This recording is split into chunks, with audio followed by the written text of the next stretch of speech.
रंग बिरंगी मुर्गियों को एक तरफ एक टोकरी और दूसरी तरफ एक और टोकरी में रखता था। उन मुर्गियों को सारा गांव घुमाकर उन सबको बेचकर पैसे लेकर वो खुशी खुशी घर लौटता है।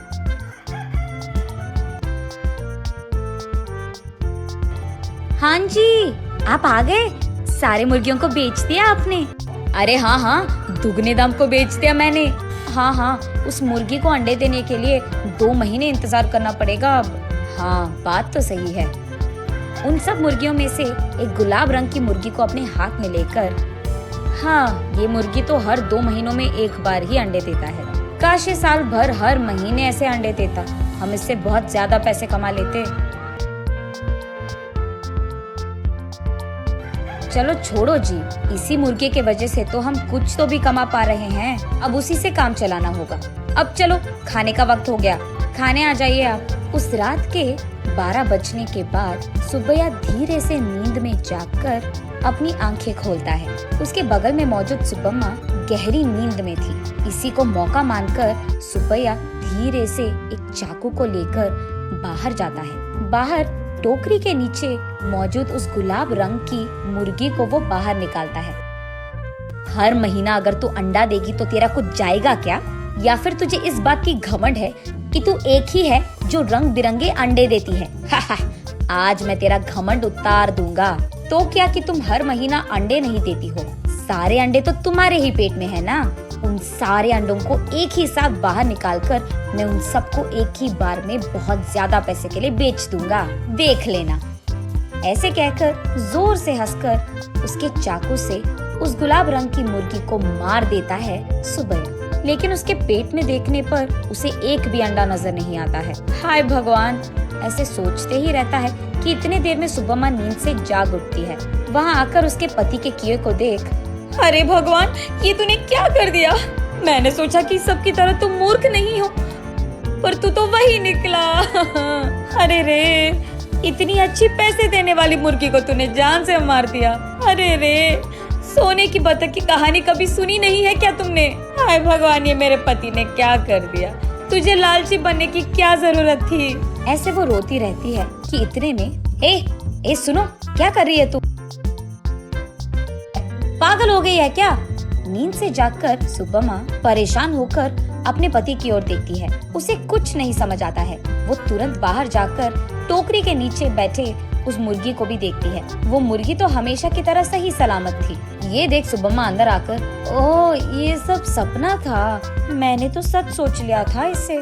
ऐसे कहती है सुब्बैया से। क्या सपना, क्या सच की बात कर रही है? आधी रात को मुझे उठा दिया तूने अच्छी नींद से। चल जाओ, सो जाओ अभी। ऐसे कहकर सुब्बैया सो जाता है। लेकिन सुब्बम्मा वही बैठकर अतीत में चले जाती है। एक समय में सुब्बम्मा और सुब्बैया दोनों मुर्गियों का व्यापार करते थे। सुब्बम्मा कुछ मुर्गियों को अपने घर के पास ही रखती थी।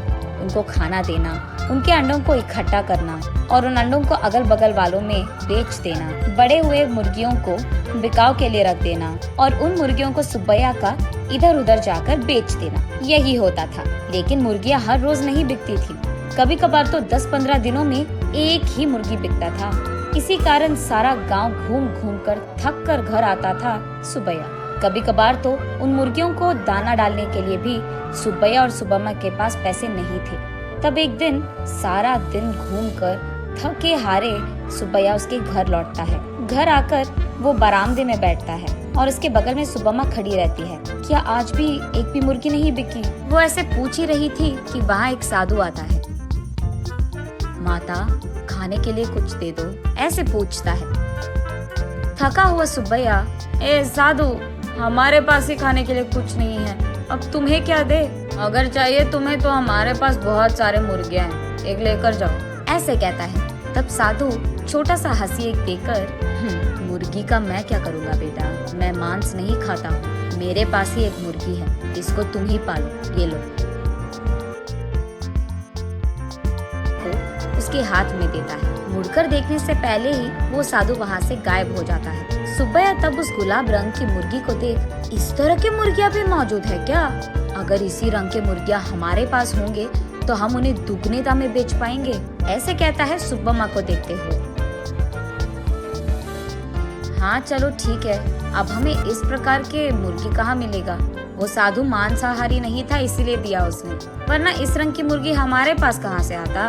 ये कहकर उस मुर्गी को वही एक टोकरी में डालकर वहाँ से चले जाते हैं। अगले दिन देखने पर वो मुर्गी अंडे देता है। ये देख वो दोनों उन सारे अंडों को एक जगह इकट्ठा करके रखते हैं। कुछ दिन बाद उन अंडों से बाहर आए मुर्गियों को देख सुब्बम्मा आश्चर्यचकित हो जाती है। अरे सुनो, इधर आइए आप, सुनते हो? अरे कहाँ हो आप? इधर आइए जल्दी। ऐसे वो अपने पति को पुकारती रहती है। अरे क्या हो गया? ऐसे चिल्ला रही है जैसे कोई मर गया, क्या हो गया? उसके ऐसे कहने पर सुब्बम्मा उसे रंग बिरंगी अंडों को दिखाकर ऐसे कहती है, अरे देखिए ना, उस साधु ने जो मुर्गी हमको दिया है उसके अंडों से रंग बिरंगी मुर्गियाँ आई है। ये कहकर सुब्बम्मा उन मुर्गियों को सुब्बैया को दिखाती है। चलो अच्छा ही हुआ, भगवान की कृपा हो या साधु की, हमारे लिए तो ये भला ही है। चलो हमारी मुश्किलें तो खत्म हो गई। आज ही मैं इन सारे मुर्गियों को बाजार में दुगने दाम पर बेचकर उन पैसों के साथ घर लौटूंगा। सुब्बैया जो रंग बिरंगे मुर्गियों को लाता है वहाँ के गांव वाले कभी नहीं देखे थे। इसी कारण गांव वाले सारे बहुत उत्साह से हमें चाहिए तो हमें चाहिए ऐसे एक दूसरे में बहस करते हुए सुब्बैया के पास जाते हैं।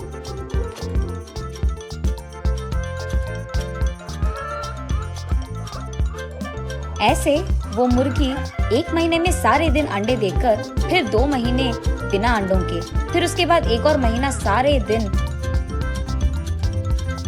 अंडे देते हुए रहती थी। अब उन्हीं महीनों में सुब्बैया भी अंडों को जमा करके उन्हें बाजार में बेचता था। ऐसे ही कुछ ही दिनों में पति पत्नी दोनों कमाए हुए पैसों के कारण चैन की नींद सोने लगते हैं। सुब्बम्मा वापस होश में आकर, ओह अब याद आया, सुबह मैं सोच रही थी कि ये मुर्गी साल भर अंडे क्यों नहीं देती है। शायद उसी कारण ऐसा बुरा सपना आया मुझे।